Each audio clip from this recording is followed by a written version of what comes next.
घुटने, कंधे, एंकल में जो लिगामेंट इंजरीज हो जाती है दोस्तों, उसको बिना सर्जरी के ठीक करने का कौन सा सबसे एडवांस तरीका आज वर्ल्ड में अवेलेबल है और हम कौन कौन सी इंजरीज को बिना सर्जरी के ठीक कर सकते हैं, आज हम इसी पे बात करेंगे। मेरा नाम डॉक्टर मनु बोरा, मैं एक ऑर्थोपेडिक सर्जन और आर्थ्रोस्कोपिक एक्सपर्ट हूँ nexus day surgery centre Mumbai. तो दोस्तों बहुत बार स्पोर्ट्स इंजरीज और कॉमन जो जॉइंट्स की इंजरीज है उसके अंदर लिगामेंट टियर हो जाते हैं, टेंडन टियर हो जाते हैं। एग्जाम्पल है नी के अंदर ACL tear, PCL tear, meniscus tear, LCL, MCL, MPFL।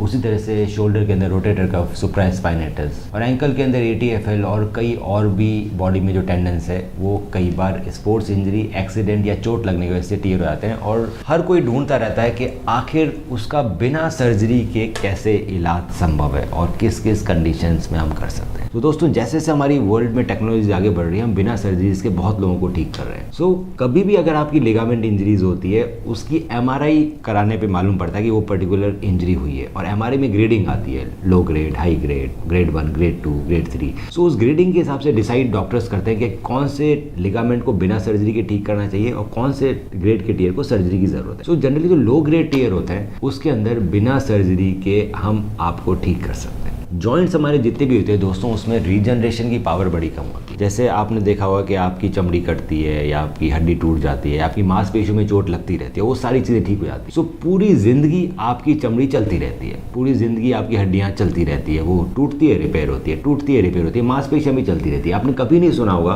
कि कोई उम्र एक आने के बाद कोई बूढ़ा पेशेंट 60 साल 70 साल में अपनी चमड़ी चेंज करा रहा है या अपनी हड्डियां बदलवा रहा है या फिर अपनी मांसपेशियां बदलवा रहा है, क्योंकि उसको बदलवाने की जरूरत नहीं पड़ती, क्योंकि जब भी वो इंजरी हुई है वो अपने आप ठीक हो गई या किसी इंटरवेंशन के कारण वो ठीक हो गई है। और दोस्तों घुटना बदलना आपने सुना है, हिप रिप्लेसमेंट आपने सुना है, आपने एंकल रिप्लेसमेंट सुना है, शोल्डर रिप्लेसमेंट सुना है। इसके अंदर जो भी स्ट्रक्चर होते हैं, लिगामेंट होते हैं, कार्टिलेज होते हैं, मेनिस्कस होते हैं, वो चीजें दोस्तों एक बार डैमेज होने के बाद रिपेयर नहीं होती, क्योंकि उसमें रीजनरेशन नहीं होता, वहां पर रिपेयर की कैपेबिलिटी कम होती है, वहां ब्लड नहीं होता। इसी के कारण आपकी जो घुटने की चोट है, लिगामेंट की चोट है, कंधे की चोट है, वो ठीक नहीं होती अपने आप। और यही कारण है कि वो धीरे धीरे चोटें बढ़ती रहती है। जैसे आज मुझे पर्टिकुलर चोट लगी, साल भर बाद कुछ और लग गई, 2 साल बाद कुछ और, धीरे धीरे मेरी चोटें बढ़ती रही और अल्टीमेटली मेरा जॉइंट खराब हो गया और मुझे रिप्लेसमेंट करवाने की जरूरत पड़ने लगी है। बहुत जरूरी है कि उन चोटों को भी ठीक करा जा सकता है, वो है PRP या ACP, मतलब प्लेटलेट रिच प्लाज्मा या ऑटोलोगस कंडीशन प्लाज्मा। इसमें दोस्तों हम क्या करते हैं, आप ही के ब्लड से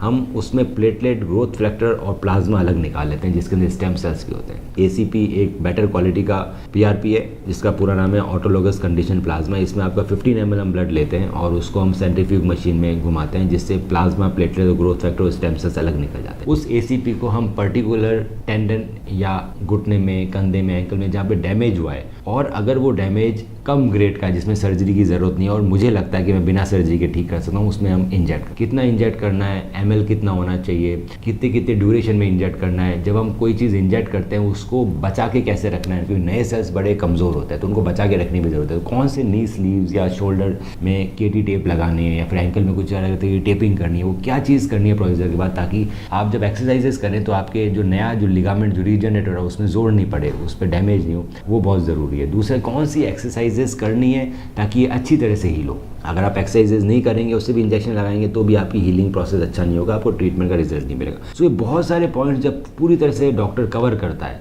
और उसके बाद ही इस चीज़ का रिजल्ट आता है, सिर्फ इंजेक्शन लगाने से रिजल्ट नहीं आ सकता। दूसरा, क्वालिटी ऑफ PRP का भी फर्क पड़ता है, क्या कि जो जिस वायल में बनाई गई है उसकी क्वालिटी क्या है। हर जोड़ के लिए अलग प्रोटोकॉल्स रहते हैं, हर इंजरी के लिए अलग प्रोटोकॉल्स रहते हैं। तो इसको टारगेटेड, मतलब अगर ACL में चोट लगी है तो ACL में ही ACP जाना चाहिए। इसको टारगेटेड बनाने के लिए भी एडवांसमेंट आ चुके हैं। नी के अंदर हम इसमें नैनोस्कोप यूज़ कर सकते हैं। नैनोस्कोप में दोस्तों एक बहुत ही पतला निडल जैसा स्कोप रहता है, जब इंजेक्शन लगाते हैं तो साथ साथ में हम नैनोस्कोप भी इंट्रोड्यूस करते हैं। तो मैं एक पोर्टल से नैनोस्कोप इंट्रोड्यूस करता हूँ, इसमें बेहोश करने की जरूरत नहीं है आपको, छोटी सुई रहती है उसके आगे कैमरा लगा रहता है। ये OPD प्रोसीजर है, हम नैनोस्कोप इंट्रोड्यूस करते हैं, मैं आपका ACL देख पाता हूँ स्क्रीन पे और बिल्कुल गाइडेड इंजेक्शन वहीं ACL के अंदर रखता है जहाँ पे उसका टियर हुआ है। तो बहुत सारे जोड़ में, बहुत सारे जॉइंट्स के अंदर हम नैनोस्कोप यूज़ कर सकते हैं। कुछ जॉइंट्स के अंदर हम अल्ट्रासोनोग्राफी गाइडेड इंजेक्शंस भी लगा सकते हैं, इसमें शोल्डर मेन आता है। शोल्डर के अंदर हम USG गाइडेड इंजेक्शन लगा सकते हैं ताकि बिल्कुल टारगेटेड जहाँ पे आपकी इंजरी हुई वहीं पे इंजेक्शन लगे।